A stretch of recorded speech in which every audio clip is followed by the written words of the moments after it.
Ashama akka mooltan sagantaan BBC Afaan Oromoo kibxata galgalaa eegalee guyyaarraa bakka pirezidaantiin Keeniyaa argamanitti gareen teleekoomii Safaarikoomiin durfamu mootummaa Itoophiyaa waliin Finfinneetti waliigaltee raawwateera. Hojii gaggeessaan Safaarikoom What we have been reassured the right policy framework. Imaammanni sirriin karaa abbaa taayitaa kominikeeshinii Itoophiyaatiin qophaa'ee akka gargaarsi nuuf taasifamudha kan nuuf mirkaneeffame. Naannoo Tigraayitti bakki hedduun fiixee beelaarra jira jedhan barreessaan olaanaa UN. Midhaan amma tokko akka hin saamamne gochuu dandeenyus amma garuu sanyaanne fixaa jirra. Harargee bahaa cinaaksanitti walitti bu'iinsa dhalateen abbaa warraa 500 ol buqqa'uu pirezidaantiin Faransaay kabalamuu fi kaanis jiru ammayyuu taana isiniif dhiyeessa.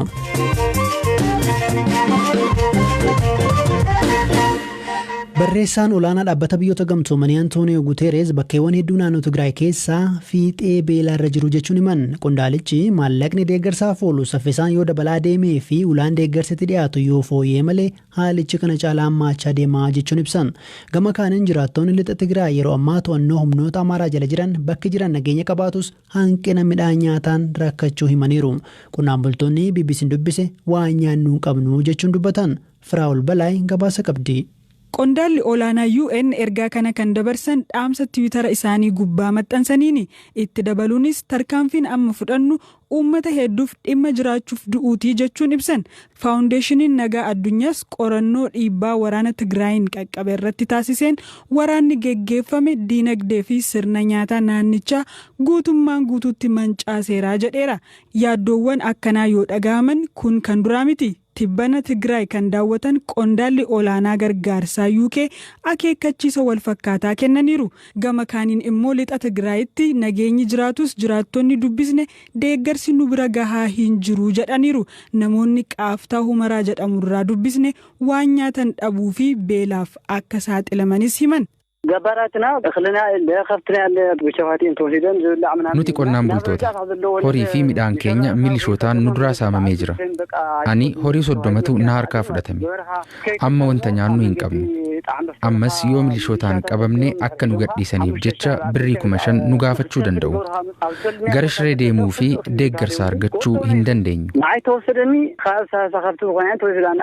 Akka isaan jedhanitti hidhattootatu qabeenyaa fi horii qaban duraa fudhachuun akka hin qonnellee taasifamaniiru. Silaa akka fedha isaanitti gara shiree imaluu fi deeggarsa namoomaa argachuu fedhu ture. Ta'us karaatti dhorkamuu isaanii BBC'tti himan. Jiraataan nageenyaaf jecha maqaanaaf dhoksaa jedhan namni gargaarsa nuuf kennu hin jiru, namni hunduu fiixee du'aarra jira, haalichi hammaataa jira jechuun himan. Midhaan amma tokko akka hin saamamne gochuu dandeenyus amma garuu sanyaanne fixaa jirra. Bakkeewwan biraa deeggarsa barbaacha osoo deemnu akka hin ajjeefamne sodaanna. Beelli fi rasaasni lubbuu keenya yaaddoo keessa galcheera. Akka isaan jedhanitti konkolaattonni deeggarsa kennan yeroo darban argu, garuu qaamni deeggarsi isin barbaachisa jedhee nu gaafate hin jiru jedhan. Naannoo lixaa fi kibba Tigraay yeroo ammaa hidhattoota naannoo Amaaraan qabamee jira. Naannichi lafa duraan humnaan nu jalaa fudhatame jedhe humnaan deebifachuu ibsee ture. Dhimma qonnaan bultootaa kan gaafanne bulchaan naannoo Amaaraatiin bakkichatti muudaman obbo Ishatee Damillaw yaaddoon qonnaan bultootaa sirrii akka ta'e mirkaneessu. Qondaalichi mootummaan federaalaa deeggarsa kennaa akka hin jirree fi naannoon Amaaraa qofti deeggarsa muraasa kennaa fi akka jiru himan. Dhimma kana irratti deebii mootummaa federaalaa hin arganne. Kana dura UN uummata naannichaa miliyoona 5.2 keessaa miliyoona 1.8 bira deeggarsa geessuu himeera. Ameerikaa, Gamtaa Awurooppaa fi dhaabbileen gargaarsa idila addunyaa lolli akka dhaabbatuu fi deeggarsi uummata bira akka ga'u gaafachaa jiru. Torban darbe BBC'tti kan dubbatan hoogganaan deeggarsa namoomaa dhaaba mootummoota gamtoomanii Mark Lowcock beelli Itoophiyaa bara 1977 ture deebi'ee dhufuu malaa jechuun yaaddoo qaban ibsanii turan. Mootummaan gama isaatiin kanneen deeggarsa barbaadan bira deeggarsa kennuu fi dhaabbilee deeggarsa idila addunyaaf haala mijeessaa akka jiru himeera. Dabalataanis dhaabbileen deeggarsaa hammi deeggarsi kennan xiqqoo ta'uu eeruun komataa ture.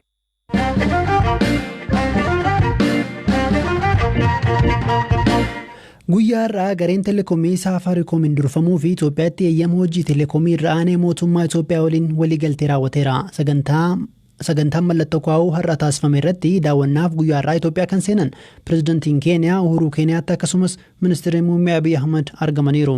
Garee Safaricom keessa dhaabbileen Vodafone, Vodacom, CDC Group akkasumas kaan doolaara miiliyoona 850 kan dorgommii irra aanan waggoota 100 ta'uuf tajaajilli teleekoomii Itoophiyaa harka mootummaa jala ture. Dhaabbata kana dhaabbilee dhuunfaatti dabarsuun qaama riifoormii dinagdee ministeerri muummee Abiy Ahmed eegalanidha.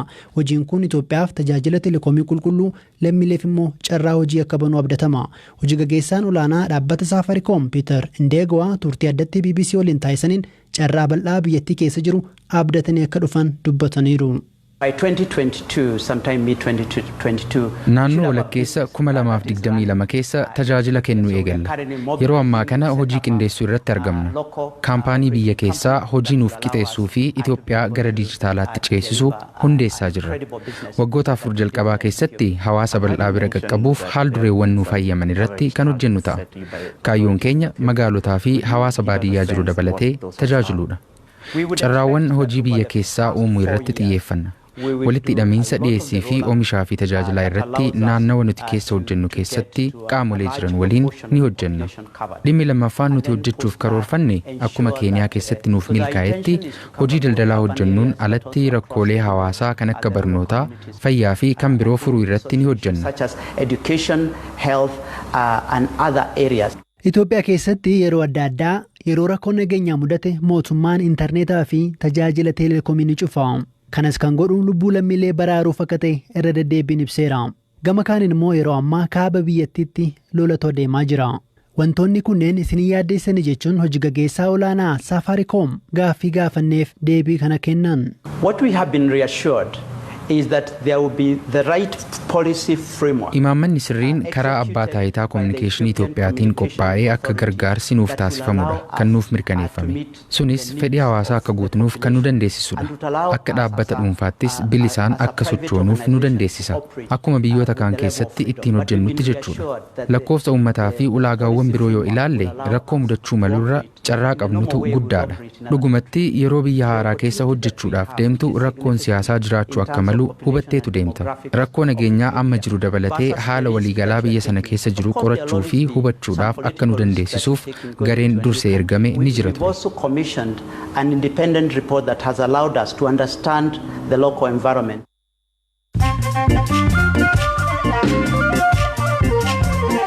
Dhaggeeffattoota keenya amma oduuwwan gaggabaabaan isinitti himaa. Eertiraan lola naannoo Tigraay keessa deemaa jiruuf Ameerikaa komatte. Xalayaa ministeerri dhimma alaa biyyattii Usmaan Saale mana maree nageenyaa UN'f erganiin Ameerikaan hafteewwan TPLF jedhan oolchuuf karoorfatteetti jechuun himataniiru. Pirezidantiin Faransaay Emmanuel Macron fuula keessa kabalaman kibba bahaa biyyattiitti daawwannaarra osoo jiraniiti namni namoota isaan simatuuf keessa dhaabate fuula keessa kan rukute. Yeroo sana eegdonni pirezidanticha bakkichaa fageessan. Taatee kanaa wal qabatee namoonni 2 to'atamuun gabaafameera. Namoonni siyaasaa waan raawwate balaaleffataniiru. Guyyaa irraa marsariitiin dhaabbilee fi miidiyaalee gurguddoo addunyaa kan BBC fi CNN dabalate gidduu galaan sa'aatii tokkoof adda citee ture dalaguu eegaleera. Sababni rakkoo daddabarsa neetworkii idil addunyaan wal qabataa jedhameera.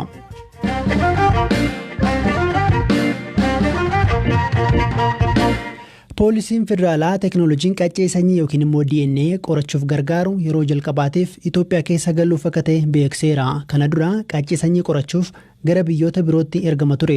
Teekinooloojiin kun wayita biyya seenuu faayidaa maalii akka qabaatu dubbiimaan poolisii federaalaa Itoophiyaa obbo Jalaan Abdii BBC'tti himaniiru. ፖሊስ ዋናው ዓላማ ወንጀል ከመፈጸሙ በፊት መከላከል ነው። Hojiin poolisii inni guddaan yakki akka hin dalagamne ittisuudha.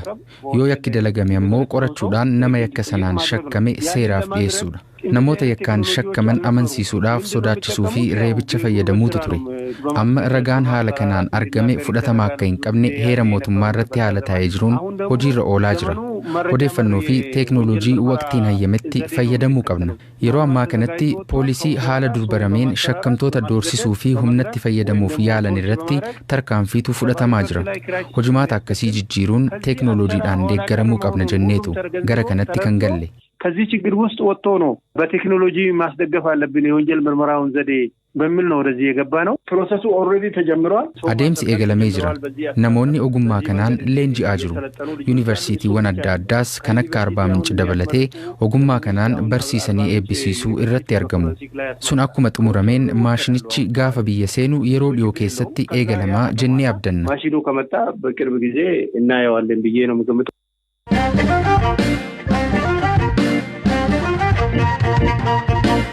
xumura rageenyeerraa godina Harargee baanaa cinaaksanii jiraattonni ganda daarii mukeessa jiraatan walitti bu'iinsa torban muraasa darban dhalateen miidhaan dhaqqabu BBCtti himan. Aanaan cinaaksan aanaa Tulluu Guuleed kan naannoo Somaalee jiruun kan waldaa geessu yoo ta'u waggoota 3 duras walitti bu'iinsi irra deddeebiin mudachaa ture. Jiraattota lama dubbifnee keessaa tokko ilma ishee dhabuu himti.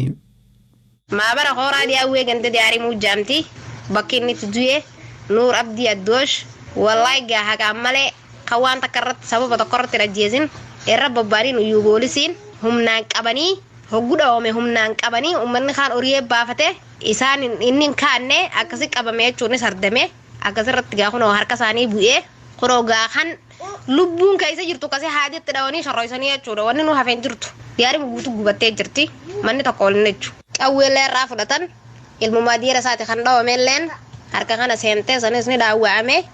Wallahi diira qicin geen tarakana diyaarra guyyan wamtun jirtu gu shababa qesha amadru amad diidem hingeen kan akkana godan wanne tasamirru hin jirtu jechuudha diyaaru mun qaysa kana diilan duye male namni sharroysan khanaan nuushani namni kana sharroyfame jechuudha khanaan nuushan amuma nani biyo kan duye garasan tubiya walameni isaba un qabu jechuudha mangistiin nuban qabdu nuyu polisi no rabba baajiran nuyu polisi tarakana ro adaban barba diyaaru lolli jechuudha namni lama namni tokko je tajaajila garee tokkommoo namni tokkommoo daawwaaran taara ishanii garee gama isaanii irraa weerarsan gama isaanii irraa diigale lola gaara keessa jechuudha lola dhahata dhufaas lola dhokata lola gaara keessa dhokatanii gandeen irraa qubachaa jiru dhokatanii halkan irraa shabaa dhawaasu biyyaaba osoo irraa ufan qabne dhawaasu warreen gaara hojii ijoollee fi warreen nama horii dhoosanii horiirraa waan godhu akkanaa deemamaa jira jechuudha.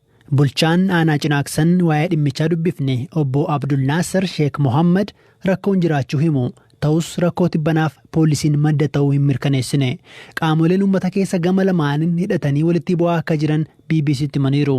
Rakkinicha nagaan furuuf mariin taasifamaa akka jiru kan eeran qondaaltichi walitti bu'iinsa tibbanaan abbootii warraa 500 ol buqqa'uu himaniiru. Rakkoon jira asitti gaa'u guyyaa rakkoon uumamu fi guyyaa rakkoon uumamnes wal qabee jiru dandeessa. Rakkoon dabree darbee hin mul'ata. Qabeenya saamuun nama dhokatanii nama ajjeesuun nama madeessuun dabree darbee hin mul'ata. Amma immoo fooyyessaa ture haalli garuu guyyaa muraasa darbee kana keessa jiru gaarii miti iddoo garaagaraatti weerarri kan banamaa ture. Haa ta'u garuu lafti weeraramtee akkasitti qabamtiin jiru walumatti bu'iisaatu jira walitti bu'amee gaafa waraanni jidduu seenu lolli ni dhaabbata. Kanaatu jira jechuudha. Gama lameenuu hidhateeti kan jiru. Hawaasnis bakkeetti walitti bu'uudini fakkeenyaaf dheedumsa irratti bishaan irratti ammallee qaamni tokko kan horii saamuu barbaadus jira. Wanni as jiru wanni naannoo kana jirutu kompleksiidha. Dabree qabeenya saamuun nama madeessuun dhokatanii nama ajjeesuun ni jira. Kanaaf dhimmi kun dhimma xiqqoo bubbuleeti waan ta'eef kompleksitii qaba. Mariidhaan sadarkaa naannoo lamaanitti xiyyeeffannaa argate deemamaa jira akka mootummaa naannoo lameenitti. Abbaa warraa 580 kan darbee lameen kana keessa buqqee miidhaanis ni jira. Dhimma kana irratti yaada gama naannoo Somaaliin jiru hin arganne. Bakkeewwan kanatti raayyaan ittisa biyyaa bobbaafamee jiraachuu BBC'n bulchaa aanaarraa odeeffateera. Dhaggeeffattoota keenya sagantaan BBC Afaan Oromoo kibxata galgalaa kanuma. Boos sagantaa biraa walitti deebinaa odeeffannoon dabalataaf gara marsariitii keenya bbcafaanoroomoo.com dhaquudhaan mil'achuu dandeessu. Yaada keessanis karaa feesbuukii nu barreessaa isiniin jenna. Sagantaa irraa kan isiniif dhiyeesse ammayyuu taanadha. Kan isinii qopheesse yaadataa biraanuudha. Boru walitti deebinaa halkan gaarii.